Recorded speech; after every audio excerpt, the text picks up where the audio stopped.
Ya, judul yang saya sampaikan adalah dari 2 Raja-Raja 7 ayat 1 sampai 20. Dan saya mengutip satu kalimat yang diucapkan oleh salah seorang yang terkena penyakit kusta pada waktu itu.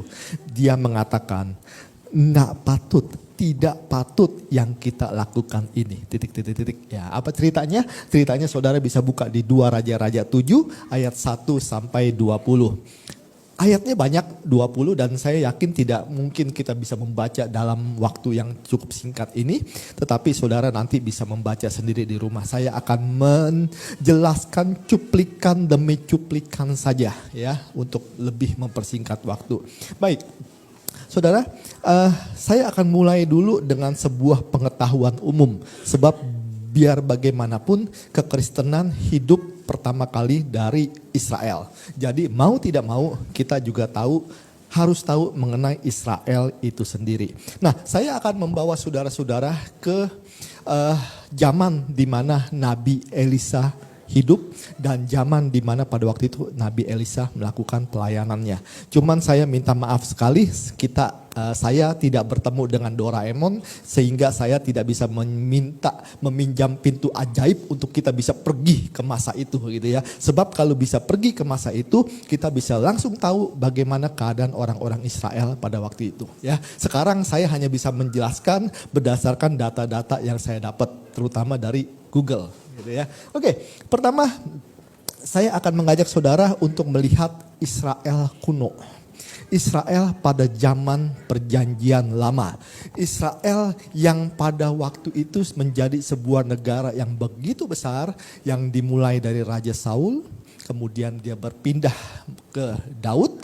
Dan setelah Daud, Salomo. Dan dari pemerintahan Daud dan pemerintahan Salomo, Israel mengalami kestabilan ekonomi, kestabilan politik, dan kestabilan militer yang sangat luar biasa sekali. Sehingga Israel pada waktu itu menjadi negara yang paling ditakutin di daerah Timur Tengah. Tetapi kemudian setelah pemerintahan Salomo, kerajaan Israel terpecah menjadi 2. Ada kerajaan utara dan ada kerajaan selatan. Kerajaan utara ibu kotanya adalah Samaria dan kerajaan selatan ibu kotanya adalah Yerusalem. Dan saudara melihat gambar di situ. Di situ adalah pembagian tanah Israel, pembagian tanah Kanaan. Saudara mungkin ingat pada waktu orang-orang Israel keluar dari tanah Mesir dan sebelum mereka masuk menyeberangi sungai Yordan, lalu mereka berada di satu tempat dan setelah itu mereka bersiap untuk masuk ke tanah Kanaan dan mereka bertempur dengan orang-orang di Yeriko dan setelah itu mereka membagi tanah-tanahnya. Tanah-tanah di Kanaan di Israel pada waktu itu dibagi untuk menjadi 12 suku. Ya, di utara saudara bisa melihat ada Ruben, Simeon, Lewi, Zebulon, Isakar, Dan, Gad, Asher, Naftali, Yusuf. Itu 10 suku di atas. Dan 10 suku di bawah itu di selatan ada 2 tanah yang diberikan kepada mereka yaitu untuk anak-anak Yehuda dan Benyamin. Ini sekilas ya. Dan setelah pembagian itu maka Israel terpecah menjadi 2. Setelah zamannya Salomo meninggal, lalu Israel yang 12 suku itu terpecah menjadi 2.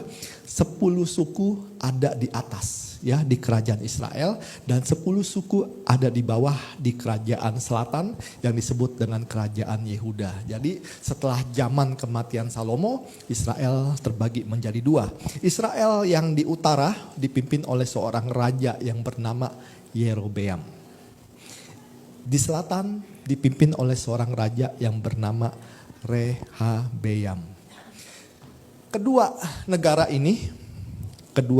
ini Israel dan kerajaan Yehuda, kemudian dua-duanya hancur. Luar biasa. Sudah capek-capek bikin negara, sudah beratus-ratus tahun mereka menjadi negara yang hebat, tetapi kemudian mereka juga hancur. Kenapa? Dosa. Oke, Israel selatan, Israel utara, dua-duanya hancur. Israel utara dihancurkan oleh negara Assyria. dan mereka dibuang ke negara Assyria. Di mana itu? Sekarang namanya adalah Suriah. Israel Selatan juga sama, dihancurkan juga. Mereka dihancurkan oleh negara Babilonia dan setelah itu habis mereka. Itulah kisah bagaimana dari sebuah negara yang belum ada apa-apa, yang belum punya tanah, tapi kemudian Tuhan kasih mereka tanah, Tuhan kasih mereka mendirikan negara, menjadi negara yang kuat luar biasa. Tetapi karena dosa negara itu dipecah dan setelah dipecah negara itu hancur. Itulah cerita mengenai Israel yang terpecah. Tetapi kemudian saudara, saya ingin mengajak saudara untuk lihat satu buah kota. Satu buah kota yang bernama kota Samaria. Saudara bisa lihat gambar yang ada di samping situ, gambar yang berwarna hitam putih di situ. Saya mendapatkan gambar itu dari Google dan menurut Google kota Samaria kira-kira seperti itu zaman dulu. Yaitu zaman sebelum kota Samaria dihancurkan. Samaria berada di atas ibu kota dari Israel Utara. Di Israel Utara ada kira-kira ada tiga kota yang cukup besar dan salah satunya adalah Sikem dan satu lagi ibu kotanya adalah Samaria. Saudara bisa lihat gambar di situ. Samaria digambarkan sebagai sebuah kota yang besar dengan tembok yang tebal, tinggi dan sangat sulit untuk ditembus oleh tentara. Ada benteng-benteng yang luar biasa yang dijaga oleh para tentara yang luar biasa dan sangat sulit untuk mencapai di situ. Kotanya berada di atas bukit sehingga orang-orang yang ingin menyerbu ke kota Samaria sudah pasti ketahuan duluan dari para penjaga-penjaga. Jadi sangat sulit secara militer kota ini ditaklukkan. Tetapi saudara bisa melihat dua gambar di sebelahnya. Gambar di sebelahnya adalah gambar puing-puing dari kota Samaria sekarang. Hari ini jika saudara melihat ke Google, saudara ketik aja Samaria reruntuhan, maka saudara akan melihat banyak sekali gambar-gambar yang memberikan informasi bahwa kota Samaria itu hancur. Bisa dikatakan hancur berpuing-puing, gitu ya. Nah, mungkin kita akan bertanya, kenapa ada sebuah kota yang luar biasa pada waktu itu, zaman kuno pada waktu itu, sebuah kota yang luar biasa dengan bentengnya yang begitu kuat, dengan tembok-temboknya yang begitu tebal, tentaranya yang begitu hebat dan ada 10 suku di sana, berarti mereka sangat kuat sekali. Tetapi kemudian hari ini kita melihat kota itu hancur. Tetapi kita melihat bahwa orang-orang di sana akhirnya mereka ditawan oleh tentara Assyria. Kenapa seperti itu? Saya ajak saudara-saudara untuk melihat 1 Raja-Raja 12. Ini jawabannya. Ini dosa fatal yang mereka lakukan. Saudara bisa buka di 1 Raja-Raja 12. Apa yang terjadi di 1 Raja-Raja 12? Saudara bisa melihat gambar itu. Gambar itu adalah gambar di mana kegilaan dari orang-orang Israel Utara terjadi lagi. Saudara ingat pada waktu orang-orang Israel keluar dari tanah Mesir, mereka tiba di suatu daerah di dekat kaki Gunung Sinai. Apa yang mereka lakukan di situ? Musa naik ke Gunung Sinai, Musa bertemu dengan Tuhan, Musa menerima perintah-perintah, Musa menerima hukum-hukum Allah. Tetapi apa yang dilakukan oleh orang-orang Israel pada saat mereka menunggu Musa? Mereka membuat patung, luar biasa. Mereka membuat patung lembu emas. Dosa jelas. Dosa itu masih kurang. Yang mereka lakukan, mereka membuat 2. Dulu pada zaman Musa mereka cuma buat 1. Tuhan hancurin mereka. Kegilaan yang mereka lakukan saat ini pada zaman perpecahan dari Israel, mereka melakukan 2 kegilaan. Mereka membuat patung lembu jumlahnya 2. 1 mereka tempatkan di satu kota yang bernama Bethel. 1 lagi mereka tempatkan patungnya di kota yang bernama Dan. Saudara bisa baca di 1 Raja-Raja 12, di situ diceritain. Luar biasa kegilaannya. Karena hal-hal seperti ini, dan bukan hanya seperti patung-patung itu saja, mereka juga melakukan kegilaan-kegilaan yang lain. Kenapa? Mereka menyembah berhala-berhala lain. Mereka melakukan pernikahan-pernikahan dengan orang-orang di luar dari Israel yang pada akhirnya mereka hidup dengan allah-allah dari orang di luar dari orang-orang Israel. Itulah kegilaan-kegilaan dari orang-orang Israel Utara yang pada akhirnya Tuhan marah. Yang pada akhirnya mereka diingatkan pada suatu perjanjian yang ada di Gunung Sinai, yang dulu orang tua mereka, nenek moyang mereka sudah lakukan perjanjian itu, dan mereka diingatkan lagi. Ada sebuah perjanjian. Lanjut. Saudara bisa baca di kitab Imamat ayat 26 sampai 33. Saya jelaskan bahwa pada waktu di Sinai, pada waktu mereka keluar dari tanah Mesir, dan di situ mereka dipimpin oleh Musa, dan pada waktu itu Musa melakukan perjanjian dengan Allah. Perjanjiannya adalah perjanjian berupa perjanjian berkat dan perjanjian kutuk. Kita lihat di Imamat 26 ayat 25, saya bacakan untuk saudara. Inilah perjanjian yang isinya mengenai kutuk terhadap orang Israel. Aku akan mendatangkan ke atasmu suatu pedang yang akan melakukan pembalasan oleh karena perjanjian itu. Orang Israel diingatkan, ada perjanjian. Bila kamu berkumpul kelak di kota-kotamu, aku akan melepas penyakit sampar di tengah-tengahmu, dan kamu akan diserahkan ke dalam tangan musuh. Ini berbicara mengenai penjajahan dan pemberontakan, dan akhirnya mereka dihancurkan. Ayat 26, jika aku memusnahkan persediaan makananmu, maka 10 perempuan akan membakar roti di dalam satu pembakaran. Mereka akan mengembalikan rotimu menurut timbangan tertentu, dan kamu akan makan tetapi tidak akan kenyang. Ini adalah sebuah kutuk yang menyatakan bahwa pada suatu saat mereka akan mengalami resesi ekonomi yang sangat luar biasa. Orang-orang mengumpulkan makanan, dan makanan itu dibagi-bagi, kemudian pada saat diterima lagi jumlahnya akan sangat sedikit sehingga yang makan itu tidak kenyang. Ini resesi yang luar biasa. Ayat 27, dan jikalau kamu dalam keadaan demikian tetap tidak mendengarkan aku, dan hidupmu tetap bertentangan dengan aku, maka aku pun akan bertindak keras melawan kamu, dan aku sendiri akan menghajar kamu 7 kali lipat karena dosamu, dan kamu akan memakan daging anak-anakmu lelaki dan anak-anakmu perempuan. Ini terjadi di Samaria, nanti saya jelaskan. Dan bukit-bukit pengorbananmu akan kupunahkan, dan segala pedupaanmu akan kulenyapkan. Aku akan melemparkan bangkai-bangkaimu ke atas bangkai-bangkai berhalamu, dan hatiku akan muak melihat kamu. Kota-kotamu akan kubuat menjadi reruntuhan. Ya, tadi saudara lihat Samaria menjadi reruntuhan. Kota-kotamu akan kubuat menjadi reruntuhan, dan tempat-tempat kudusmu akan kurusakkan, dan aku tidak mau lagi menghirup bau persembahanmu yang menyenangkan. Aku sendiri akan merusakkan negeri itu sehingga musuhmu yang tinggal di situ akan terjengangkan karenanya. Tetapi kamu akan kuserahkan di antara bangsa-bangsa lain. Aku akan mengunus pedang di belakang kamu, dan tanahmu akan menjadi tempat tandus, dan kota-kotamu akan menjadi reruntuhan.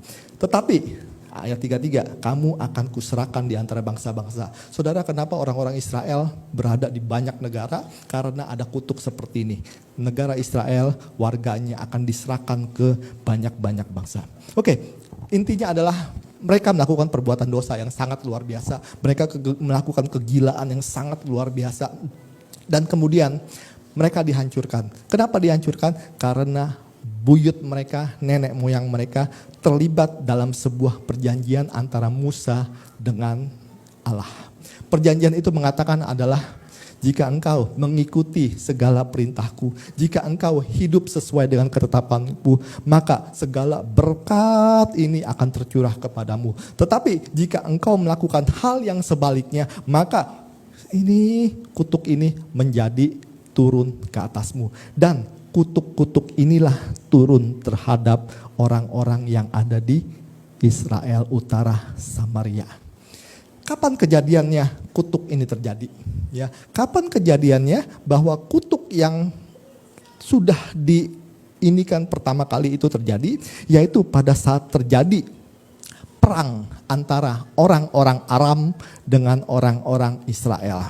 Pernah suatu kejadian pada waktu negara Aram dipimpin oleh seorang raja yang bernama Ben-Hadad kedua. Ben-Hadad kedua ini melakukan penyerangan terhadap Israel. Melakukan penyerangan terhadap kota Samaria. Pada waktu itu Israel Utara dipimpin oleh seorang raja yang bernama Yoram. Yoram ini adalah anak dari Ahab. Saudara pasti ingat, guru-guru sekolah minggu pasti ingat siapa itu Ahab. Ahab itu nggak ada baik-baiknya banget. Alkitab menggambarkan dari raja itu. Dan anaknya Yoram juga mirip-mirip 11-12 sama bapaknya. Raja Ben-Hadad II pada waktu itu melakukan penyerangan terhadap orang-orang Israel di utara dan mereka ingin menaklukkan kota Samaria. Tadi saya sudah jelaskan bahwa kota Samaria itu berada di bukit. Sangat sulit sekali untuk ditaklukkan.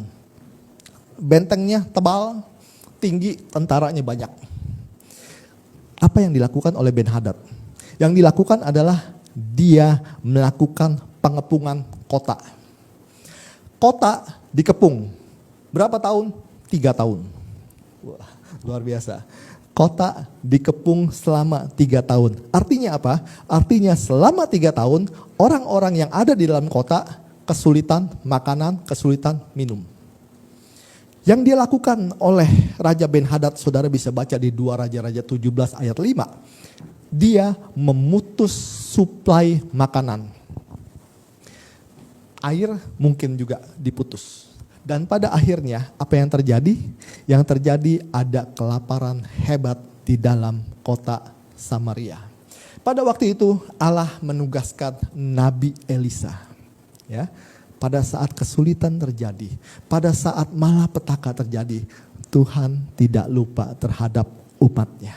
Walaupun 10 umat itu melakukan perbuatan yang mengerikan di hadapan Tuhan, Tuhan tetap utus Elisa. Elisa, engkau ada di Israel, lakukan tugasmu. Elisa tetap bertugas, walaupun dalam keadaan perang antara kerajaan Aram dan kerajaan Israel. Saudara, 3 tahun pengepungan yang terjadi adalah kengerian yang luar biasa. Kengerian pertama, Alkitab mengatakan harga-harga barang sangat-sangat mahal. Ya, harga-harga barang sangat-sangat mahal, kelaparan pasti terjadi.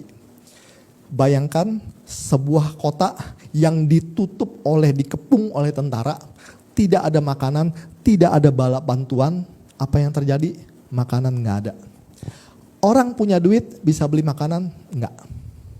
Saya pernah satu kejadian, satu pengalaman hidup, keadaan sama seperti ini.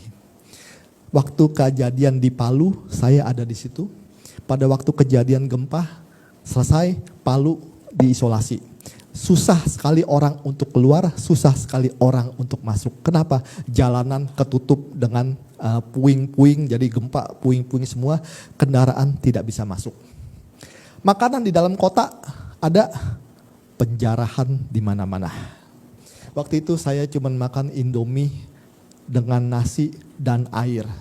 Indominya bukan satu, tetapi Indominya banyak. Setelah itu Indomie dicampur dengan air yang sangat banyak sekali karena harus dimakan oleh beberapa orang dan harus dimakan 3 kali sekali.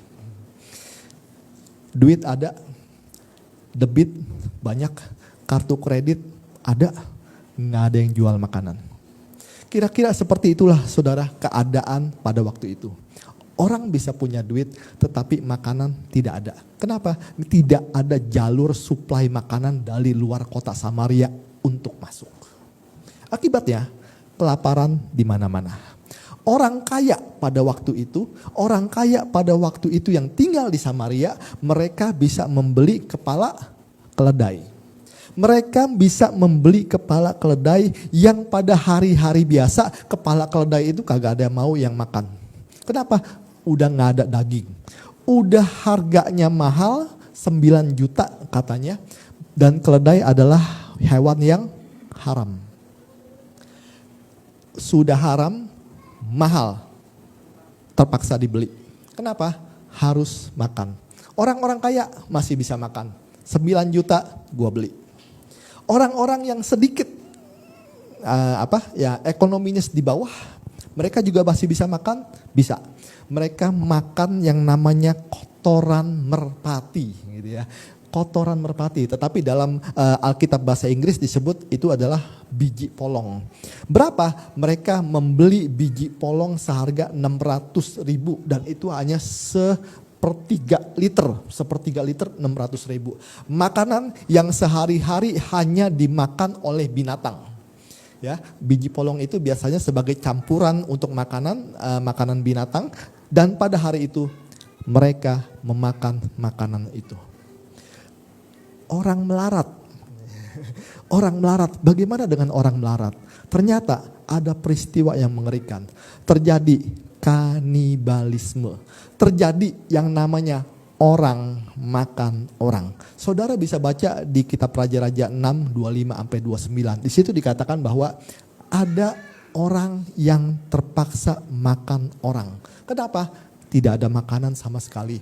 Jadi kalau ada bayi yang mati pada waktu itu, bayi itu dimakan rame-rame. Hari ini kita takut orang ketemu orang karena ada virus. Pada waktu itu orang makan orang. Jadi kalau ada orang yang mati, mereka takut mayatnya dimakan. Saudara bisa lihat kengerian yang sangat luar biasa yang terjadi di Samaria. Tidak ada makanan, boleh pegang duit, makanan gak ada. Saya merasakan itu selama 4 hari yang terjadi di Palu. Duit ada, makanan tidak ada. Luar biasa. Dan sepulang dari Palu saya turun 3 atau 4 kilo karena saya tidak makan di situ. Oke? Nah, tetapi saudara, pada keadaan yang mencekam, ngeri seperti itu, Tuhan tidak tinggal diam. Elisa tetap bekerja. Saudara bisa lihat di slide selanjutnya. Di dalam kota Samaria, Elisa ada di situ. Dan dia waktu itu mendapat wahyu dari Tuhan. Dia mendapatkan visi dari Tuhan dan dia mendapatkan nubuat dari Tuhan. Dan Tuhan berbicara kepada Elisa. Dan di depan orang banyak termasuk ada satu orang ajudan dari raja. Elisa pada waktu itu mengatakan, "Hei Israel, dengar, ini firman Tuhan. Besok, ingat ya, besok kira-kira waktu ini siang, ya kira-kira siang, ingat ya, besok siang sesukat tepung yang terbaik akan berharga sesikal dan 2 jelai akan berharga sesikal di pintu gerbang Samaria." Jadi pada waktu itu Elia mendapatkan nubuatan dan Elia mengatakan di depan orang Israel, "Orang Israel, lu dengar, lu gak usah khawatir akan keadaan seperti ini. Besok keadaan akan selesai. Tuhan akan melakukan hal yang luar biasa. Mujizat terjadi. Harga-harga barang yang begitu mahal, besok siang ini harganya menjadi murah. Tepung sesukat terbaik berharga cuma 1 shikal dan 2 sukat jelai berharga sesikal. Besok di pintu gerbang." Elisa ngomong seperti itu. Orang yang mendengar ketawa. Orang yang mendengar ketawa. Ajudan raja mendengar ketawa. Ajudan raja mengatakan, Elisa, hamba Tuhan, lu dengar ya. Sekalipun Tuhan bisa membuat tingkap-tingkap langit, gua gak percaya Tuhan bisa melakukan itu besok. Kira-kira seperti itu, saudara baca di ayat 2. Sekalipun Tuhan mampu membuat tingkap-tingkap di langit, masakan hal itu mungkin terjadi?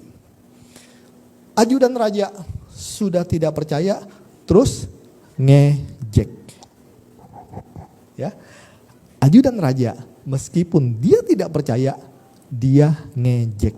Hari ini banyak orang yang mengejek kekristenan. Hari ini banyak orang yang mengejek Tuhannya orang Kristen. Hari ini banyak orang yang mengejek Yesus Kristus. Hari ini saya berkhotbah di sini dan ini disiarkan oleh YouTube. Biarlah ribuan orang mendengar. Engkau boleh tidak percaya dengan Tuhan saya, tetapi pada saat engkau mengejek, engkau tahu engkau akan mati besok. Dan itu firman Tuhan mengatakan seperti ini. Ayat 2, Elisa mengatakan, "Hei ajudan raja, lu dengar besok, sesungguhnya engkau akan melihat dengan matamu sendiri, tetapi tidak akan makan apa-apa daripadanya." Ini obrolan dari Elisa dan ajudan raja di kota Samaria. Elisa mengatakan, besok mujizat luar biasa. Tuhan bisa membalikan masalah yang begitu besar, semudah Tuhan untuk membalikan tangan dia. Orang-orang mengatakan enggak mungkin. Ajudan raja mengatakan enggak mungkin dan dia mengejek. Saudara, kita lanjut. Kenapa ada orang-orang yang bisa berpikiran seperti itu? Kenapa ajudan raja bisa berpikiran seperti itu? Saudara, ini yang dimaksud dengan ketidakpercayaan yang logis. Ini yang dimaksud dengan ketidakpercayaan yang logis. Banyak sekali orang-orang yang tidak percaya dengan logika mereka. Kekristenan itu bukan logika. Banyak sekali hal-hal di kekristenan yang bukan logika. Contoh, Yesus adalah anak Allah. Orang di sana bertanya, Yesus anak Allah. Orang di sana bertanya, susternya siapa? Bidannya siapa? Saudara tahu yang seperti itu? Kita percaya Yesus adalah anak Allah. Tetapi orang lain mengatakan kalau Yesus anak Allah, dia lahir. Bidannya siapa? Kita dicemooh dan kita diledek, Allah kita diejek. Kita percaya bahwa Yesus bangkit dari kematian dan dia memiliki tubuh yang baru pada saat kebangkitan. Tetapi orang-orang di luar sana, mereka mencemooh dan mereka mengejek, mengatakan bahwa mustahil ada kebangkitan tubuh.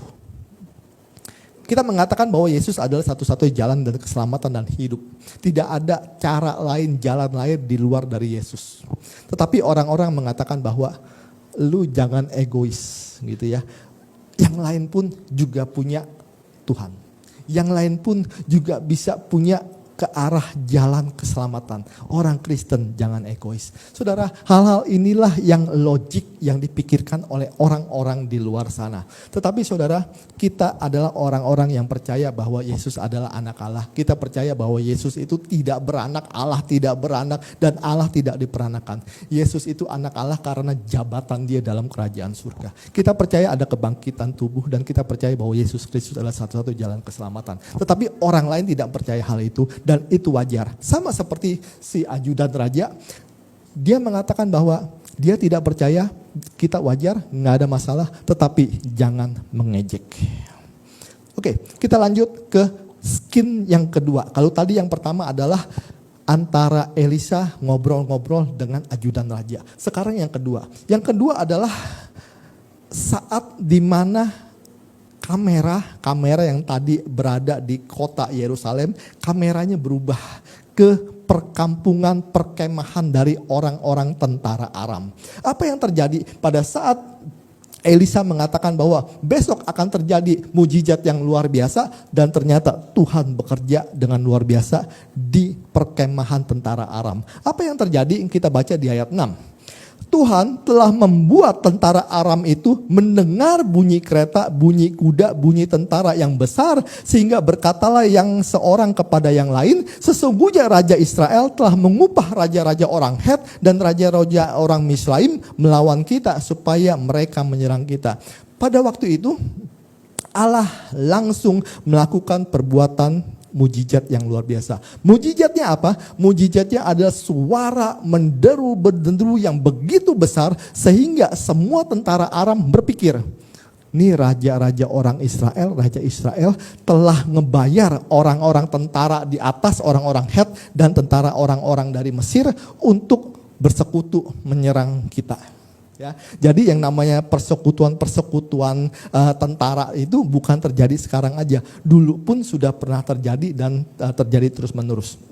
Oke, pada saat itu orang-orang tentara Aram mendengar suara-suara yang begitu dahsyat dan mereka berpikir itu adalah tentara bala bantuannya orang Israel untuk menyerang mereka.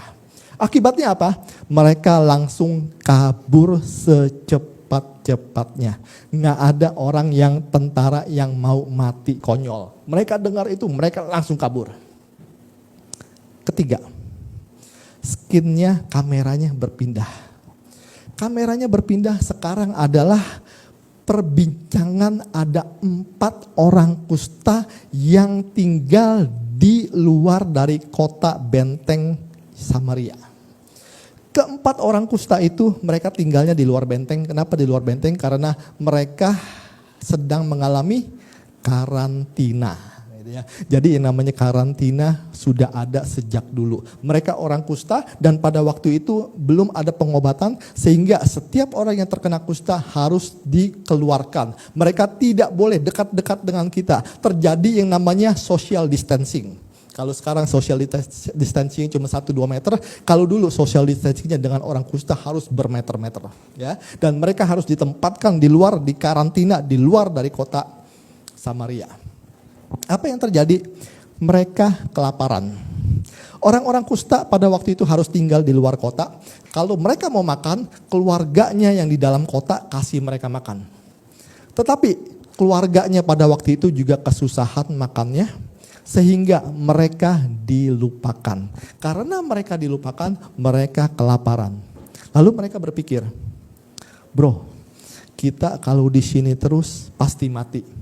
Pasti mati kelaparan karena gak ada orang lagi yang mau kita kasih kita makan.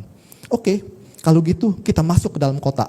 Oh jangan bro, kalau kita masuk ke dalam kota kita pasti dibunuh juga oleh orang-orang kota. Kenapa? Karena kita melewati yang namanya karantina. Pasti kita diapa-apain sama mereka. Mereka di dalam sudah kesel, emosinya sudah tinggi, kita masuk di situ, kita pasti dibunuh sama orang-orang Samaria. Oke, kalau gitu kita ngapain? Di sini aja kita mati. Terus kita ngapain? Ya udah, kita selon bro. Selonnya ngapain? Kita ke perkemahan orang tentara Aram. Kita selon aja ke situ. Ya udah, kita cari makan. Kalau enggak, kita numpang lewat. Kan kita orang kusta, tentara juga takut sama kita. Kita bilang aja kita orang kusta, mereka takut ketularan, kita pasti dikasih jalan. Oke, kalau begitu mereka sudah selon dan akhirnya mereka berangkat ke perkemahan tentara Aram. Itulah kira-kira seperti itu.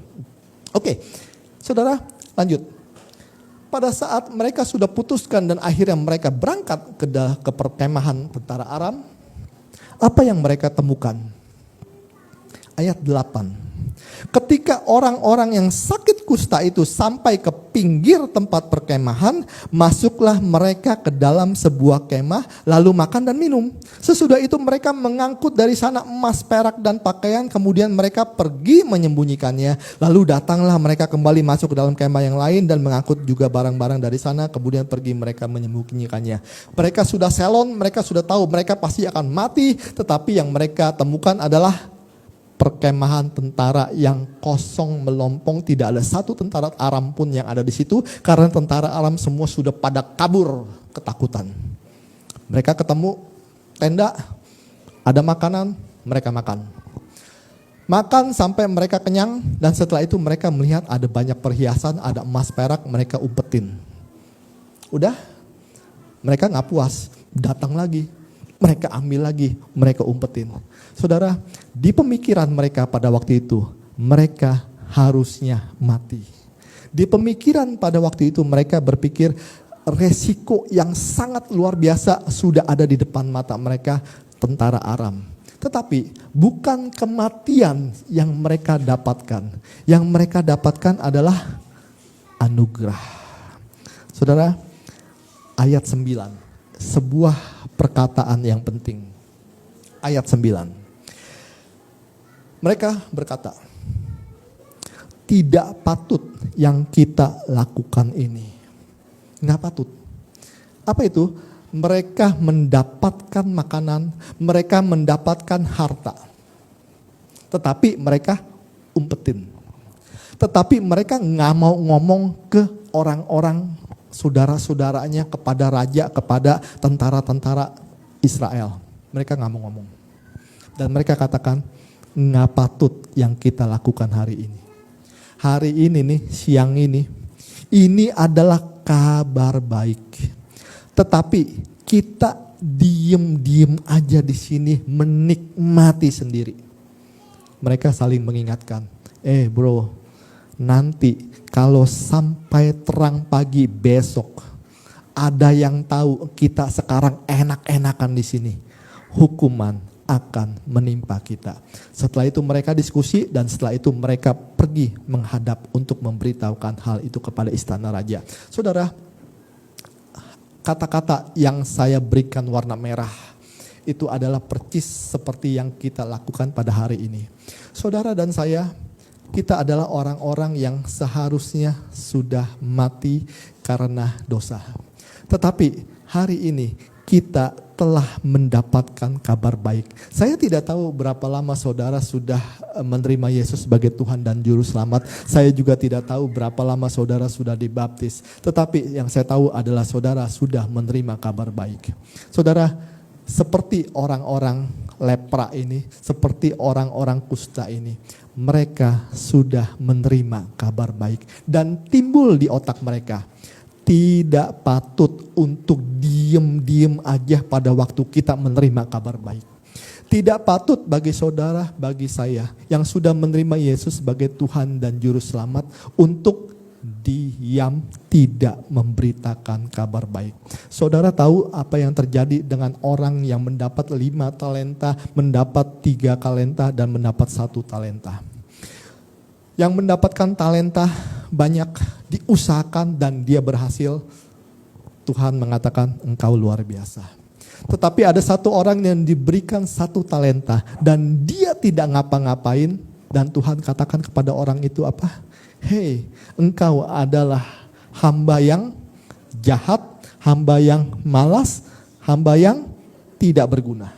Saudara, kita diingatkan bahwa kita tidak boleh mendapatkan sebutan itu dari Tuhan pada waktu Yesus nanti datang.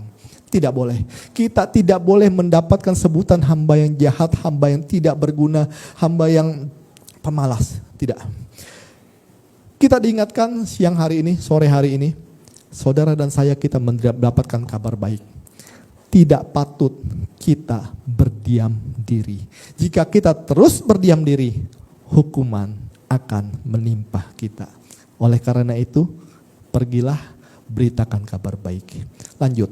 Yang keempat, skitnya berpindah lagi. Berpindahnya pada besok hari. Pada besok hari yang terjadi adalah ayat 16 dan ayat 18.